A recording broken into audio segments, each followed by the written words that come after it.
Today we celebrate Independence Day, and we celebrate what would have been the 96th birthday of the late, great Al Davis. That all coming up on today's edition of the Locked On Raiders podcast for Friday, July 4th, 2025.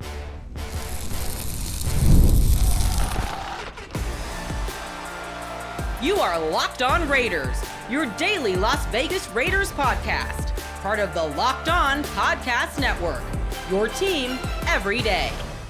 And welcome in, Raider Nation, to another edition of the Locked On Raiders podcast. Thank you so much for making the show your first listen of the day. Definitely appreciate you if you're catching the show wherever you find your favorite podcast. You know, we appreciate that. If you're checking us out by way of the YouTube page, we appreciate that as well. Show grows each and every day because of your consistent support and the great job my man Ari does behind the scenes each and every day, making sure we look good and sound good. We shout him out. We appreciate him. Does a fantastic job. You can find him on Twitter at Ari Produces. You can hit me up as well at your boy Q254. And normally we've got the Locked On Raider podcast voicemail line for you at 707-654-4693. We will get back to your calls and texts in segment number 3. We'll do that on Monday's show. Again, getting back to the conversation we had on Thursday when we were talking about challenges, right? The challenges that Pete Carroll's going to face with this Raiders organization in 2025, this Raiders team to get them where they need to be. Hopefully got a lot of good feedback. We'll definitely get that going back on Monday's show here on the Locked On Raiders podcast. But as I do each and every year on this day, the 4th of July, not only do I celebrate Independence Day, not only do I shout out to, you know, all the servicemen and servicewomen that make this possible for knuckleheads like me to be able to do what I do each and every day, and for us to be able to celebrate our freedoms. And even when we're having, you know, some weird whatever type of times and things that we might not understand, we're in a fantastic country. And I definitely want to shout out to all the servicemen, all the servicewomen that make this possible, right? All the veterans that serve their time to make this possible. All the ones that we're not able to celebrate with because they lost their life trying to sacrifice for us, or actually sacrifice and giving the ultimate sacrifice for us. We thank all of you. And we take it a step further and make sure we thank all your families as well for allowing you and sharing you with us to be able to give that ultimate sacrifice. So thank you, thank you, thank you. Always want to remember what the 4th of July means. Just like I always want to remember Memorial Day, Veterans Day, and every single day. And I don't do a good enough job of it, but I try to make sure I keep that in the forefront of my mind each and every day. But we always are able to exercise and to remember it on days like today, the 4th of July. So each and every year, what I do is I go back. I have a throwback edition going back to 2019. I had an interview that I did while I was a member of ESPN Central Texas with Jon Kingdon, who is a co-author of Behind the Shield, the book on the life and times of Al Davis. Fantastic stuff. Now, I don't think I was as well polished as an interviewer or just a radio host in general, even a podcaster in 2019. So it's not my best work ever, but sometimes it's just nice to sit back and actually hear just stories about Al Davis from a guy who was a longtime scout for the Raiders, 30-plus years, and was side by side with Al and got to know him better than most people ever had an opportunity to know him, and just is able to share knowledge. So, again, I do it each and every year. Some people that listen to the show and been rocking with me for a long time, this has probably become very repetitive, but I just think it's my tip of the cap to Al Davis and what he meant to, obviously, this Raiders organization, and, you know, especially on what would be now his 96th birthday, since he, shares this day not only with Independence Day, but it is his birthday. So we'll get into part 1 after I tell you about the title sponsor of the show, which is Gametime. Download the Gametime app, create an account, use promo code LOCKEDONNFL for $20 off your first purchase. So let's go ahead and jump right into it. Part 1 of the conversation I had with Jon Kingdon, co-author of Behind the Shield, talking all things Al Davis on what would be birthday number 96. Check it out. Joining me now on the phone line to talk the late, great Al Davis is Jon Kingdon, the co-author of Al Davis Behind the Shield. And, Jon, it's been a few years since the last time I talked to you, but with the 4th of July here, we obviously celebrate the great nation that we live in, but we also celebrate the greatness of the man, the myth, the legend, the guy who had the vision of the Raiders. That's Al Davis. It's his birthday as well. As a guy who was close and has so many stories about Al, what do you think of? What comes to your mind when his birthday rolls around each and every year? Well, I always think that, it's the one day of the year we really got off, and the joke around the office was that we're getting that July 4th off because it's Al's birthday. And that always worked. Or I still sent him, we had a clipping service, and I always made it a point to still send him those articles that day as well. But, it was a genuine experience. He was certainly a very key part of my life. I was there 33 years, and just right off the top of my head, I'm 66 now, so I really spent basically half my life with the Raiders and working under Al Davis. And it was a genuine experience. Just every day was a challenge. He always had a lot of ideas, and he always wanted to. It was a battle to keep up with him, but the longer you worked there, the more you learned how to anticipate what he was looking for. And if sometimes he asked me a question I didn't have the answer for about a player, well, I always knew he was going to ask that question in the future about all the other players. So I think he appreciated that aspect of the way I worked with him. You mentioned how every day is a challenge. You knew it was going to be a battle, good or bad. It really didn't matter. But in your opinion, what was it about him? What made him tick? What made him be so special and be that guy that was going to make a challenge each and every day? Well, he took a great deal of pride in what he did. He always wanted to be successful. And, although he did keep up on a lot of things around the world, the political situation, other sports. He loved women's basketball, particularly the colleges. But this football was his life. It was 24/7, and there was nothing that he was going to overlook. He kept up on every little detail, and you knew it didn't take you very long to know that that if he had like a lawyer's mentality. If he asked you the question, he basically more often than not knew what the answer was going to be.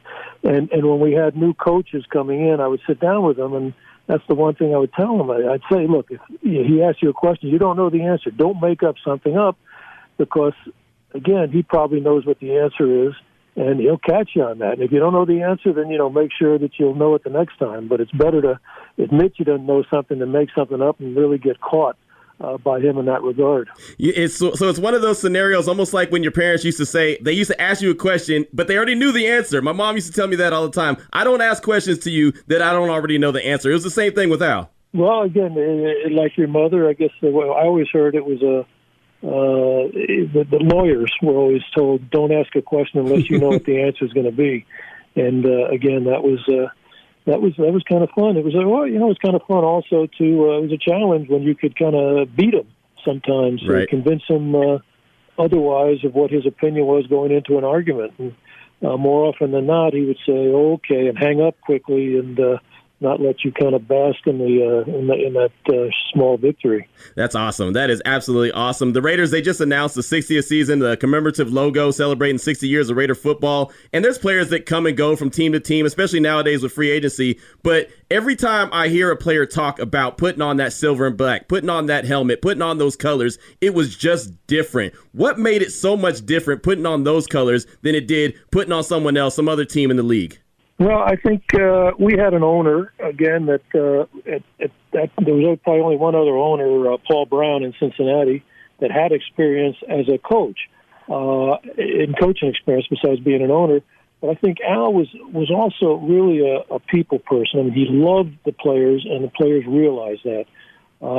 And he took great pleasure in taking players that hadn't been successful in with other teams, and would bring them here, and he would give them space and give them time to learn and kind of give them a chance to show the way we were doing things, particularly when we were successful. And it was like there's so many examples of it. Just one, Ethan Horton was was number one pick running back out of North Carolina by the Kansas City Chiefs, and really a good guy. And Al loved projecting guys to different positions. In fact, I have a whole chapter in the book about the success Al had in moving guys to other spots. And Ethan Horton came in, we made him a tight end, and he made the Pro Bowl. So it was things like that. Raymond Chester, was a wingback actually at Morgan State. And I think he also had a great feeling. He was way ahead of his time and other teams regarding minorities. Right. He was very much in support of that, and a lot of it was the AFL as well. But he and the AFL were at the forefront of drafting players from the predominantly black colleges. The Willie Browns and Art Shell at Maryland Eastern Shore. And although Willie was out of Grambling, but he had traded for him with the Broncos.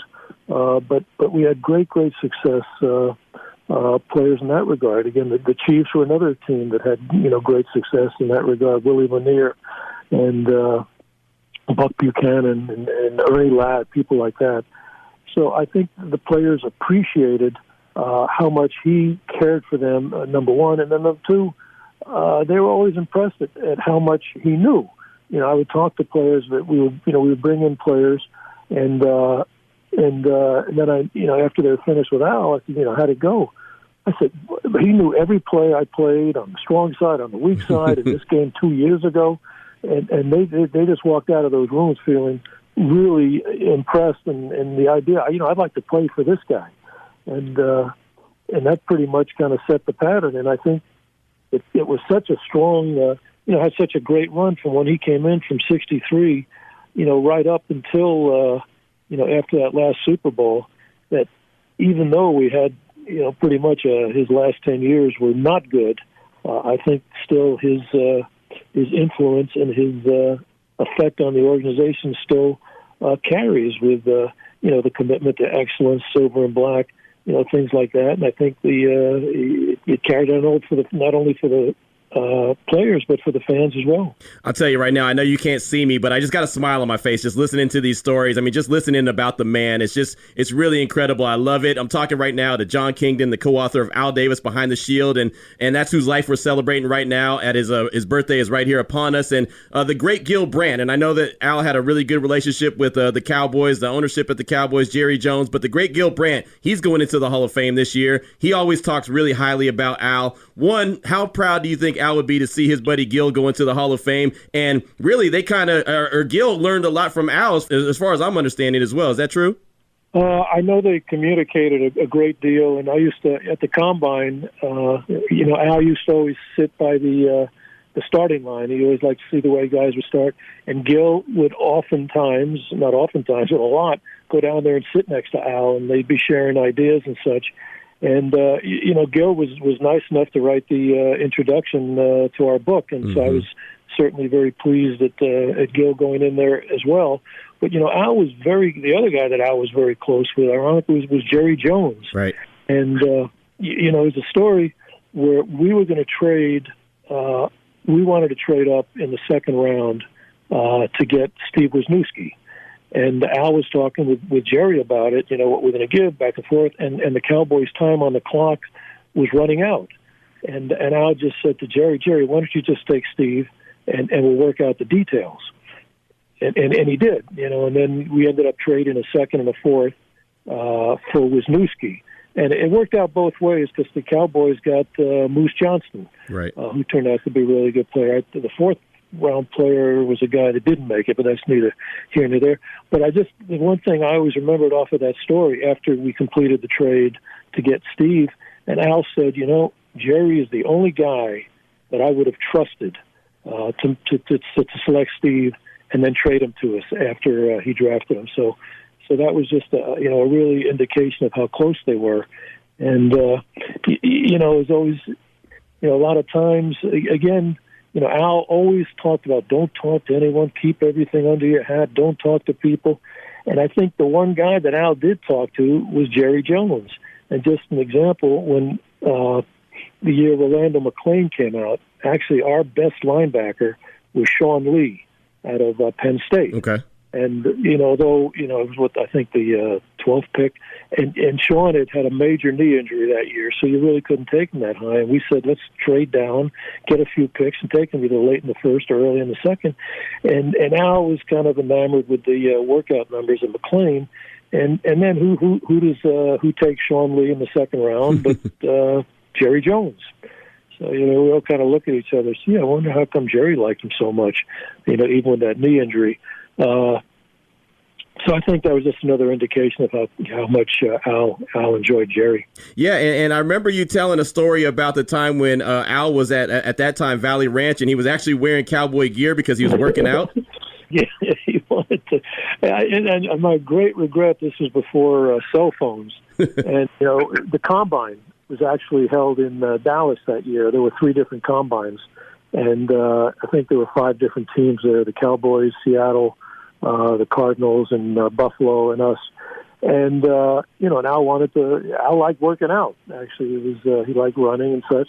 And everyone had left, and Buck Buchanan was the equipment manager there, and Buck came out and brought Al workout gear, and was such almost a contradiction in terms to see Al wearing Dallas Cowboy gear, and again, I would have loved to, again, we didn't have phones with cameras in it, but that would have been a picture that I probably could have sold right now for a lot of money. Part one right there of the conversation with Jon Kingdon, talking about the life and times of Al Davis. And I understand that every part of this conversation is not going to be current. There's going to be parts that you hear about it. You're going to hear about Derek Carr. You're going to hear about John Gruden. You're going to hear about coming to Las Vegas. There's all kind of different, parts of this conversation. Again, remember, it's from 2019, but still, I think it's a really good conversation to listen to and hear each and every 4th of July. And I'll tell you, one of the first things that I did when I arrived in Las Vegas in 2021 and went down to the Raiders facility, drove by it. It was 4th of July weekend when I drove in from Texas. That was pretty special for me. Drove in 4th of July weekend, arrived in Las Vegas on the 4th of July, drove to the facility, took a picture of the torch, right? Because the Al Davis Memorial Torch, you could see it from the street, and that was before I ever stepped foot into the facility. But that was my first introduction to Las Vegas as a guy living here and being able to work here for a living. So that's really special to me and something that I never will take for granted. But coming up in segment number 2, part 2 of my conversation with Jon Kingdon as we talk all things Al Davis. That's coming up in segment number 2 of today's Locked On Raiders podcast. We'll get to that after I tell you about the title sponsor of today's show, and that is Gametime. We've all been there, logging on early and waiting forever for concert tickets to go on sale, only to lose your spot for a show you've been dying to see, right? Live music should be about making memories, not dealing with the stress of ticket shopping. That's where Gametime comes in. Gametime makes getting concert tickets faster and easier than ever. Prices actually drop as they get closer to showtime, and you can save up to 60% off with their great last-minute deals. A lot of you that were in Colorado and the Denver area that went to that Metallica show and heard, Metallica talking trash to all the Denver fans, could have used Gametime to get your tickets, right? If you're tired of endless scrolling, you want to get the best deals, Gametime Zone Deals pick the best seats in the section for you. They have panoramic seat views, which I love, so you actually get to see the view from your seat before you buy your tickets. And if you want to, get a little concerned about, well, what happens if, my plans change, I'm not able to go, the Gametime guarantee has your back with cancellation protection and a whole lot more. Right now, take the guesswork out of buying concert and show tickets with Gametime. Download the app, create an account, use promo code LOCKEDONNFL for $20 off your first purchase. Terms do apply. Again, create the account, use the promo code LOCKEDONNFL, LOCKEDON NFL for $20 off. Like Method Man. Download the Gametime app today. Last minute tickets, lowest price guaranteed. All right, Raider Nation, here we go. Segment number 2 of today's Locked On Raiders podcast. Want to jump into part 2 of the conversation that I had back in 2019 with Jon Kingdon, co-author of Behind the Shield, talking all things Al Davis on, what today would be his 96th birthday. We celebrate Independence Day, but we also shout out and celebrate the late, great Al Davis. So we start off part 2 of this conversation, talk about how much Raider Nation meant to Al. Oh, he took such pride in that. And wherever we went, there was actually 2 groups when we were coming into cities, on road games, and I think he took as much pride in the player, in the fans, so many of them meeting us as we were coming into the hotel. But I think he took just as much pride in getting booed heartily as they walked onto the field. I think he saw that as really more of a sign of respect for what he had put together. He just had such great love that look at that silver and black. I'd be walking along with him. It was something. He loved those colors. He got the black, the colors from West Point. That's originally where he came up with those colors. Right, absolutely. That's really, really cool. How would you describe to a fan that has never seen the Raiders as a successful franchise? I mean, I was born in '76, so I remember the Super Bowl in '83, but I wasn't locked in at that point. I wasn't all about it. I wasn't a fanatic. I wasn't crazy at that point. But as some fans are really young, have not seen the Raiders successful, what would you tell them? What does it mean to be a Raider? What does commitment to excellence or just win, baby, mean to those that have not experienced that yet? Well, it's kind of hard to sell it when they've had such a bad run. Right. They after Mark took over, I thought they made a fairly poor decision in hiring Reggie, and that kind of bombed out with a 35% winning percentage. But I think when the teams were really good, we just had a combination of like three factors. One was size, one was speed, and one was toughness, and maybe there's even a fourth factor, which was pride. Mm-hmm. I think the players took a great deal of pride. They all looked out for each other and such. And, I'm kind of excited. I think they've done a nice job. I'm a big fan of Coach Gruden. Okay. We wrote 2 chapters on him, and probably could have written about 2 more. And then, Greg Papa, who they unfortunately let go of, was a great play-by-play guy with the Warriors. I'm sorry, he did the Warriors too, but with the Raiders, and he's actually going to be the play-by-play guy with the 49ers this year. And anyway, he made a greand comment when they brought Mayock in instead of Reggie McKenzie, and he said, Mayock's got all the energy, he's got all the focus, and and it's a good match with John Gruden, whereas Reggie McKenzie, it'd take him 10 minutes to get out of his chair. So I think they're pointed in the right direction. They hired, they got a really good director of scouting now, Jimmy Abrams, who at one point came over from the Cowboys, and is really a good scout. And they also got Walter Juliff, who'd been with the Cowboys for a number of years. So I think they're pointed in the right direction that way. Do you feel, or did Al ever say anything about trading John Gruden after that Tuck Rule game, as far as that being one of his biggest mistakes that he ever made as an owner? He was not easy on admitting mistakes. Understood. No one was going to confront him on it either. Right. But I'm pretty sure that he did. And again, part of and it wasn't one of the things I could interview him about or talk to him about. I mean, just because I spoke up against it, I couldn't believe he was doing it. And in retrospect, I think of every so often I think of what I should have said to him to really convince him not to do this. But we had a chapter. The 3 guys that he really had problems with publicly were Kenny Stabler, Marcus Allen, and John Gruden, and those 3 have become the face of the organization, and I think it really bothered him. I never confronted him on it, but I think that's pretty much that's the coincidence, the similarity in those 3 guys having issues with Al. It's funny because I did a show one time, and that was one of the topics. If you could sit down and talk to Al Davis and ask him anything without getting in trouble for asking him, what would it be? And the majority of the answers were, what happened between you and Marcus Allen? I think that's the biggest question that is out there for Raider Nation. Well, he was, first of all, Marcus was great. I mean, he was truly one of my favorite people. I always thought he was the most complete running back in National Football League history. The one thing he didn't have was true breakaway speed, but he had breakaway speed. But he could pass. He was a great blocker. He could break the long run because he was one of those guys that could cut at full speed without losing any speed. He was a great receiver. Again, through great option passes, did everything. And he was just an amazing leader and competitive guy. And when Al kept bringing in people to kind of replace him, whether it was Eric Dickerson or Roger Craig or even, drafting someone like a Vance Mueller, which, just made no sense. It got Marcus so frustrated that, if you recall when Marcus went on national TV with Al Michaels, I think they were still on ABC, and he just said, this guy's trying to kill my career. And then just Al, never forgave that as well. And I know that Marcus even made overtures.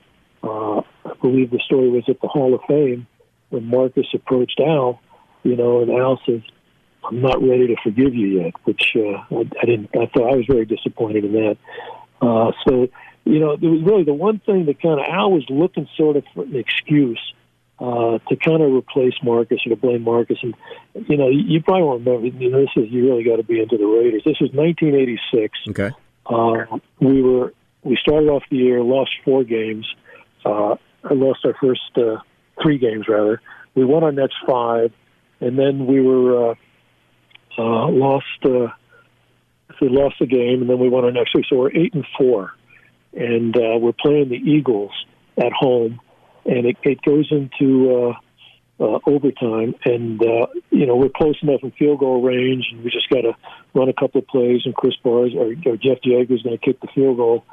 And Marcus is so competitive. He tries to make the cut, and the ball pops out of his air, and the Eagle guy picks it up and takes it down to the one, and Cunningham scores on the next play.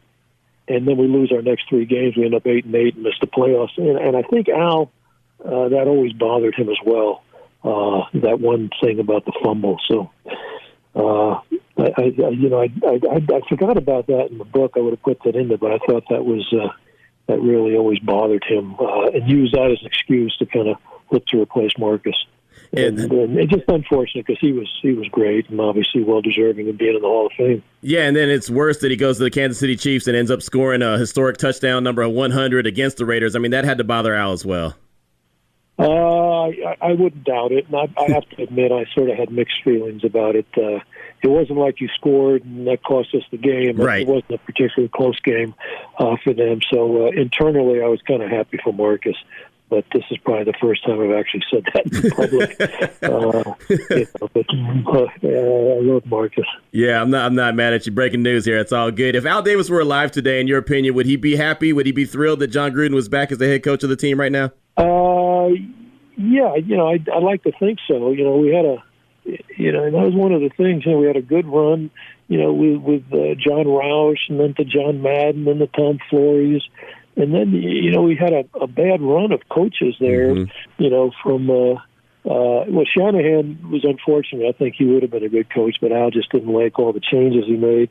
And, and Art wasn't very good. And then Mike White was terrible. And Joe Bugle was the right man at the wrong time. I think he would have been better suited in the 60s and 70s because, the tail was wagging the dog at that point. And then John came in. Right.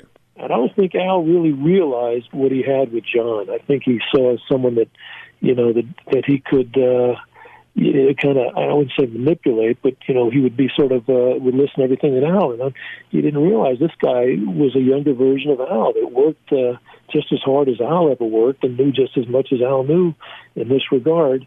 And then you get rid of him and, went from Bill Callahan to Norv, and then bringing Art back again was, a 2-14 year. And then Kiffin to Cable, and Hugh Jackson at least started coaching well. And then, Reggie gets rid of him and brings in Dennis Allen. And, so it was quite a bad run. And, I think, like I said, I think they're doing well. And John, even though they had a bad year, you hear John talk now. He's such a charismatic leader. The fans are just so excited about it, and I think they've done a really good job of giving all the tools to Derek Carr that are necessary with the offensive line, the receivers, a running back. I think the offense is going to be pretty impressive this year. And with that being said, I'm glad you mentioned Derek Carr. Do you feel like Derek Carr is the quarterback that could take this franchise from, obviously they had the good season in 2016, but that was 2016. It's been rough going since then. But do you think he's that guy that could take the franchise with Jon Gruden's help, obviously, and lead him far into the future? Well, I was terribly impressed. If they hadn't drafted him in the second round, I always say the most valuable player that year for the Raiders was Ray Farmer. And you say, well, why was Ray Farmer so valuable? It's because he was the guy that drafted Johnny Manziel instead of Derek Carr in Cleveland. Mm-hmm. So if the Raiders don't get Carr, it really was going to be a disaster under Reggie. I think the one thing that's going to be working in Derek's favor that's really worked against him, I think this is the first time he's had the same coordinator 2 years in a row. Right. And that just can't be easy to go from one to the other, to the other, to the other. And the other thing I think that John brings to Derek is, I think, again, I was on the outside, but Derek was almost too nice a guy. It's all my fault. Oh, put it all on me. Blah, blah, blah. I think John needed to make him more of a Rich Gannon guy who, if a guy misses an audible pickup, Gannon would chew him out. If a guy ran the wrong kind of Gannon wouldn't take any crap from the players. And I think he brought out the best in him. I think that's what John is going to, I think that's what John's putting more into Derek is more of a, kind of a tough leadership, sort of a tough love kind of quarterback that should work in in Derek's favor that way. So there it is right there, part 2 of the conversation with Jon Kingdon. And trust and believe, this conversation could have gone on for multiple episodes, right? This was a 30-minute plus episode or 30-minute plus conversation I had with him going back to 2019, again, when Behind the Shield dropped. But I mean, he was so willing with his time. We could have talked for hours, and it would have been fantastic. And at some point, maybe I'll refresh the conversation and go and have another one with Jon Kingdon. But don't worry, coming up in segment number 3, you'll hear the rest of the conversation. Part 3 of our conversation is coming up next as we close out today's edition of the Locked On Raiders podcast.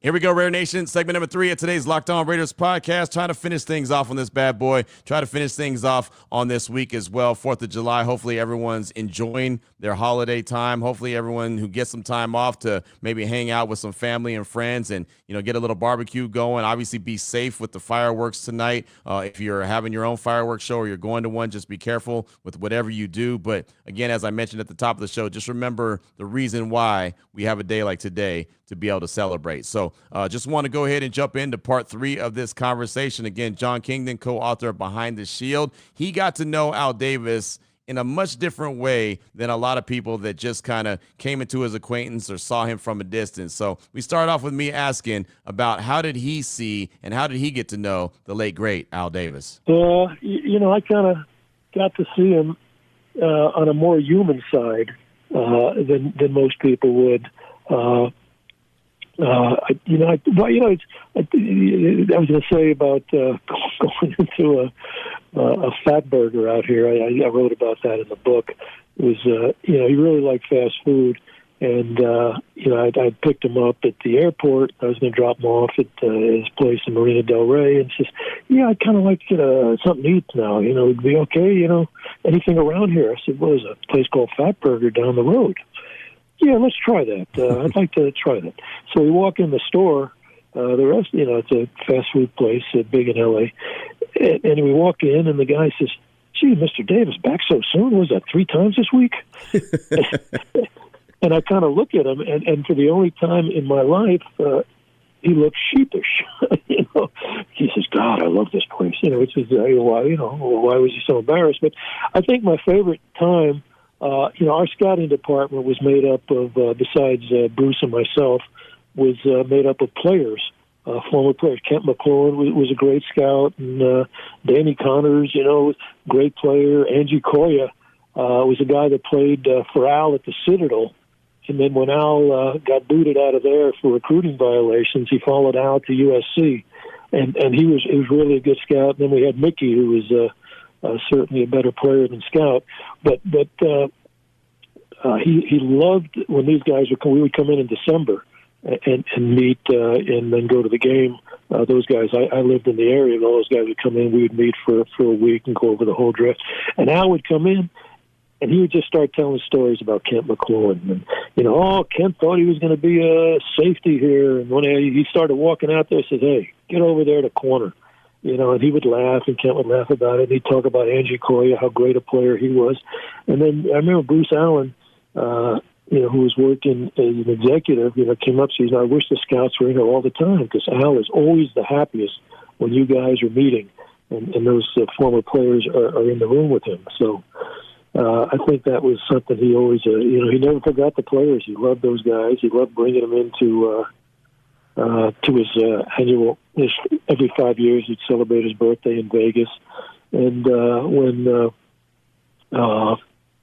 Gene Upshaw passed away and George Blanda passed away, he flew in every player that ever knew those guys at any connection, and had great memories and celebration of those guys. So I think it was his love of all the players that he ever coached or were on the team when he was owning it. I think that's probably the strongest thing I could say about him. A lot of Raider Nation, all of Raider Nation loves Amy Trask for everything that she is, all her football knowledge, obviously being the princess of darkness is what a lot of people call her, being the CEO, the first female CEO of the Raiders. What was that relationship like? What was the relationship like between Amy Trask and Al Davis? Well, I was, she was pretty much all on the executive side, and I was on the personnel side. So, we didn't do too much. But I think, he kind of liked I think from seeing the thing, she wasn't afraid to challenge him, and to kind of take him on legal issues and such. But again, she had nothing to do on personnel. But he always spoke very highly of her, and I remember some people kind of badmouthed her in the organization, and he snapped at those people. He said, "Don't ever say anything bad about Amy." Alexa, off.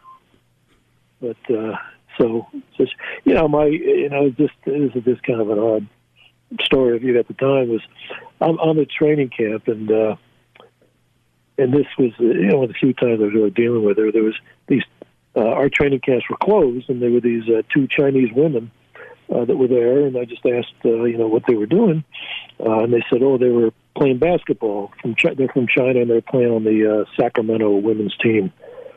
So my sister-in-law is Chinese, and she taught me about 10 things to say, and so I was walking by them. They're by the exit after practice, and I go, "Ni hao, wo hong gao xian kandowni," and I get a double take, like, what the heck? I basically said, "Hello, it's very nice to meet you," and then they just prattle on. I got no idea what they're saying, and I just, I went on for like 10 minutes with a few things I said, and then I closed with the "Xie xie ni wa ai ni zhai zhan," which thank you, I love you, and goodbye. And they're laughing and laughing. So evidently Amy was watching this, and she went over to them and, I said, "Oh, you were talking with Jon Kingdon. Yeah, what were you saying?" "Oh, he was speaking Chinese." "Really?" "Oh, yes, he was fluent." I mean, they were so polite, which I was not at all. Right. So the next day she sent someone up to me and said, "Amy told me how you're fluent in Chinese, and we have to have you run our Chinese website." Nice. And I just said, "Look, if you want me to phonetically write 'thank you, I love you' and goodbye in Chinese, but I don't think that would do it." But for some reason, she never, and I always thought it was funny and an honest kind of thing. It was something worth laughing about, but she never, after the person went back and told her that, I wasn't the guy to do it, she never acknowledged it. And I had always found that kind of funny. That is hilarious. But again, it was kind of funny. But she, like I said, she and Al seemed to respect her a lot, and never put up with anyone saying anything negative about her. And if I brought stories to him, and they were, the press was kind of hard on her, he would get upset about that. And just one other real quick one was kind of funny was, Amy always talks. If you ever see her Twitter, she shows Al shaking hands with a guy dressed up as Darth Vader, in her Twitter stuff, something. And that reminded me, one time there was, I think, Rolling Stone had ranked all the owners in the league, and Tex Schramm was number one, and Al was number two, and the comment on Al was, has all the instincts of Darth Vader. So I brought it over to him, he starts looking at it, and he goes, "Who's Darth Vader?" He's the character in the Star Wars movie that epitomizes evil. And I was kind of curious. He kind of looked at me and goes, "That's pretty good, huh?"